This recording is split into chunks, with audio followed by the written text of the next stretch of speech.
प्यारे दोस्तों, आज हम आपको एक ऐसे शख्स का वाकया बताने वाले हैं जिसने 100 से भी ज्यादा कत्ल किए थे। वो चोरी, डकैती और कत्ल करने में बड़ा मशहूर था और फिर आखिर दुनिया में ही उसके ऊपर एक ऐसा मामला पेश आया जिसको देखकर तमाम लोग हैरान और परेशान हो गए।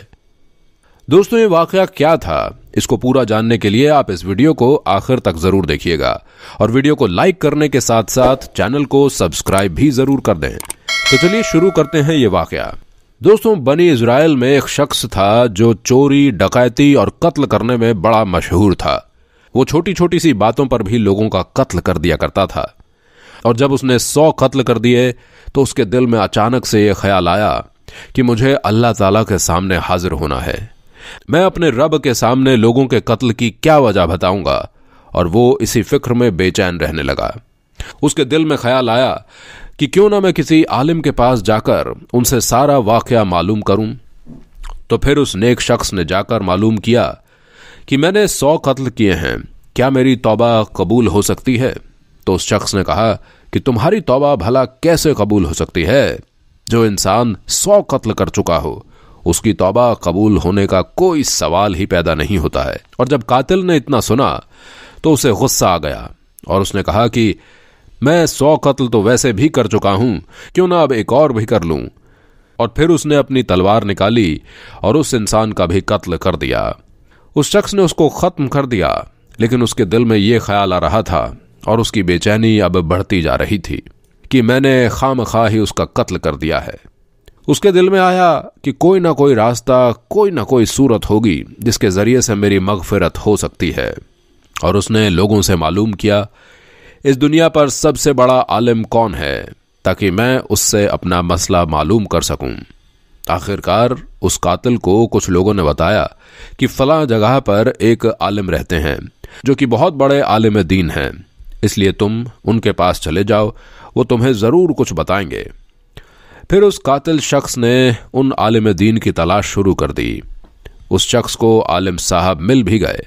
फिर उस कातिल शख्स ने अपनी जिंदगी का सारा किस्सा आलिम साहब को बता दिया और कहा कि मेरी भी बख्शिश हो सकती है क्या, क्योंकि मैं इस वक्त 100 से ज्यादा लोगों का कत्ल कर चुका हूं।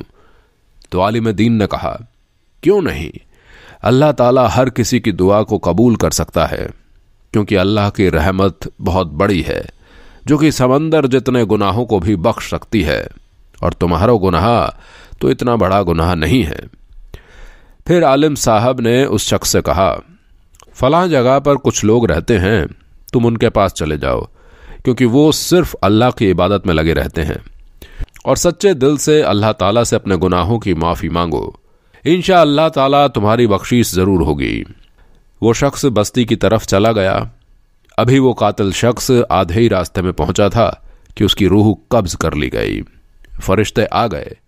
अब उसकी रूह ले जाने का मसला खड़ा हो गया और रहमत के फरिश्ते कहने लगे कि इसकी रूह ले जाने के हम हकदार हैं। रहमत के फरिश्ते कहने लगे ये इंसान अपने गुनाहों से तौबा करके नेक लोगों के पास इबादत करने के लिए जा रहा था, इसलिए हम इसकी रूह को लेकर जाएंगे। और आजाब के फरिश्ते कहने लगे इसने अपनी सारी जिंदगी गुनाहों में काट दी है, इसलिए इसकी रूह को लेकर हम जाएंगे। इसी दौरान आसमान से एक फरिश्ता इंसानी शक्ल में हाजिर हुआ। बाज रिवायत है कि वो फरिश्ता हजरत जिब्राइल अलैहिस्सलाम थे।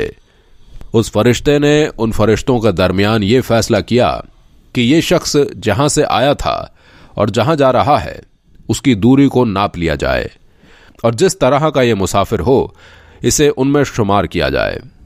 फिर जब दोनों तरफ की जमीन को नापा गया तो यह शख्स नेक लोगों की बस्ती से एक बालिश्त करीब था और हुक्म हुआ कि इसको रहमत के फरिश्ते लेकर जाएं, क्योंकि अल्लाह तबारक व ताला ने उसकी मगफिरत फरमा दी है।